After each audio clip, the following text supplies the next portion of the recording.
Že lansko leto je bila v knjižnici Medvode načrtovana tudi predstavitev kolesarske alpske avanture Torino Nika Rally, tako kot jo je septembra leta 2019 doživel naš občan Matija Vojsk. Takole pravi: to ni dirka, pač pa ne tekmovalno in ne podprto kolesarjenje v gorah med navedenima mestoma. Torej, ni ne štartnega seznama, ne ciljne razvrstitve, ne kakšne drugačne pomoči organizatorja na poti. V prispevku Silvane Knok pa boste izvedeli tudi odgovor na vprašanje, kaj je to gravelska prireditev. In komu bi Matija Vojsk priporočil to vrstno kolesarsko avanturo? Ja, na svet organizatorja, jaz sem bil na 4. izvedbi leta 2019 je bil, ne zanašajte se na svoje običajna merila. Nihče ne bo povsem pripravljen.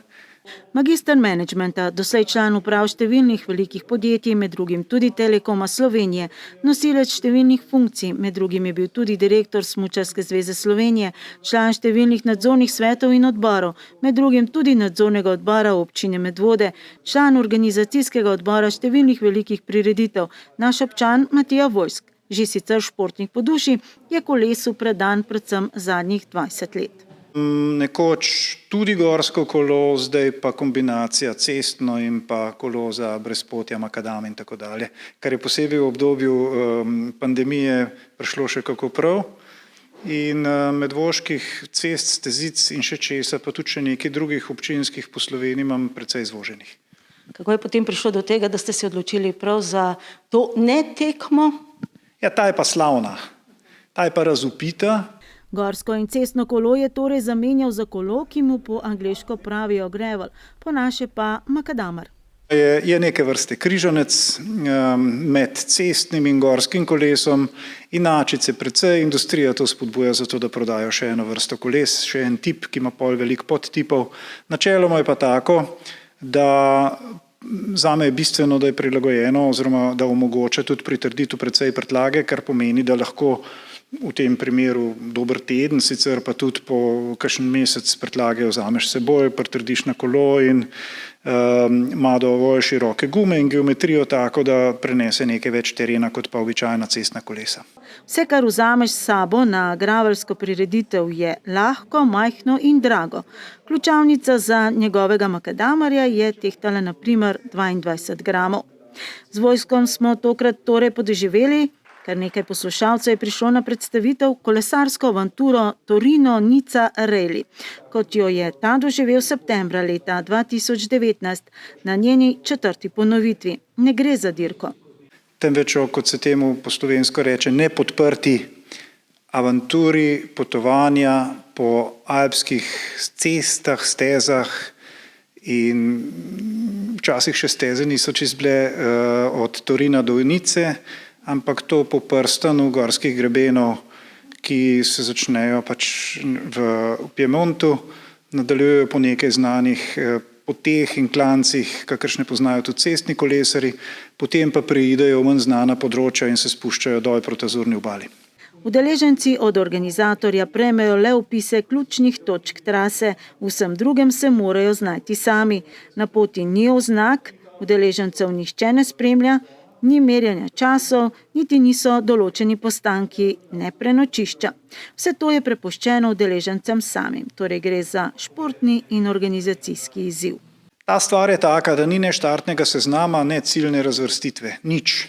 Na predvečer kolesarske avanture se udeleženci, leta 2019 jih je bilo kar 160, zberejo na večerji na Testeninah. Če tega, tako kot se je to zgodilo v Vojsku, ne zamudiš. Naslednje jutro pa se pridružiš množici na enem od trgov v Torinu in se odpelješ na pot. Pa še to ne čisto si v isto smer.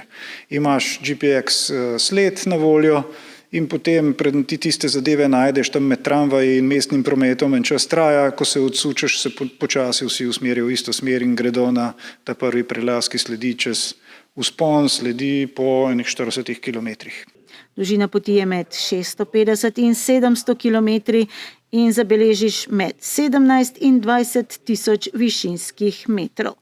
Različno od tega, katero traso in koliko bližnjic ubereš po alpskih cestah, poteh in stezah.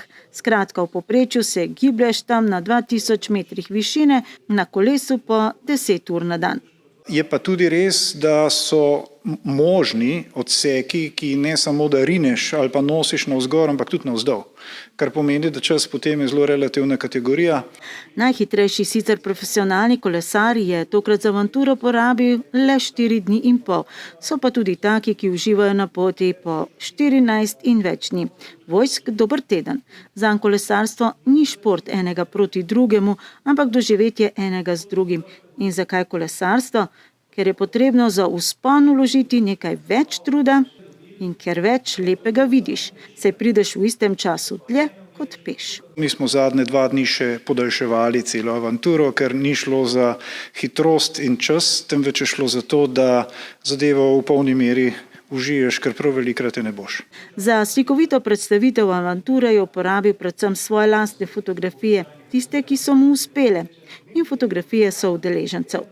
Soudeleženci, s katerimi smo se po nekaj dneh pobliže spoznali in tudi lahko rečem spoprijateljili z marsikom, praktično z vsemi, ki smo sodelovali, so mi omogočili, da smo si slike izmenjali in jih za takele nekomercialne namene lahko tako eden kot drugi sučemo okoli. Sicer jih je pa polno na družbenih medijih, polno, ker ta zadeva res slikovita. Kolesariš na povprečni višini 2000 metrov, med 13 izrazitimi vrhovi, ki merijo krepko čez 2000 metrov. Tako da zgoraj veliko kulturne dediščine ni, več je ostankov vojen in vojnih utrdb in sledi nasploh. So tudi večina teh gorskih poti je rezultat vojnih priprav in dogajanj. Narava je pa lepa in kruta obenem. Enkrat Torino ni Carelli in nikoli več. Zato pa res lahko rečem nepozabna, upam, da ni enkratna. Je pa narava tako lepa, da prav po isti ni nujno, da bi šel, lahko bi šel recimo v obratni smeri, čeprav je pa res nekaj. Spuščati se proti Sredozemskemu morju kot nagrada za nekaj prejšnjih dni takih in drugačnih telovadb pa je svojevrstno doživetje drugačno, kot če končaš v ravnini gor okoli Torina, to je res.